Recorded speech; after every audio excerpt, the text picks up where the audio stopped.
గతంలో ఏదైతే మన ఉపరాష్ట్రపతిగా చేసిన ఒక మహానుభావుడు భారతదేశానికి సంబంధించినటువంటి ఇతర దేశాల్లో ఉన్నటువంటి మిలిటరీ ఇంటెలిజెన్స్ అధికారులు లేకపోతే రా అధికారులకు సంబంధించిన సమాచారాన్ని పాకిస్తాన్కి చేరవేశాడన్నటువంటి విషయం ఆ తర్వాత కాలంలో పుస్తకాల ద్వారా బయటపడింది, పాత అధికారుల ద్వారా బయటపడింది.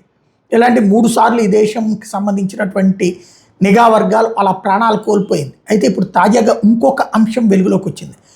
1989 సంవత్సరంలో ఫరూక్ ముఖ్యమంత్రిగా ఉన్నప్పుడు ఐబీ ఇంటెలిజెన్స్ బ్యూరో ఒక మీటింగ్ని, పబ్లిక్ మీటింగ్ని శ్రీనగర్లోని సెంచూర్ హోటల్లో ఏర్పాటు చేసింది ఏఎస్ దౌలత్ నాయకత్వంలో. అప్పుడు ఫరూక్ అబ్దుల్లా దానికి చీఫ్ గెస్ట్గా వచ్చారు. ఆ ప్రోగ్రాంకి అటెండ్ అయినటువంటి అధికారులు ఎవరైతే అప్పటిదాకా అజ్ఞాతంలో ఉన్నారో వాళ్ళకి సంబంధించిన ఇన్ఫర్మేషన్ అప్పుడు అటెండ్ అయిన అబ్దుల్లాకే తెలుసు. ఆ తర్వాత వాళ్ళందరూ ప్రాణాలు తీయబడ్డారు.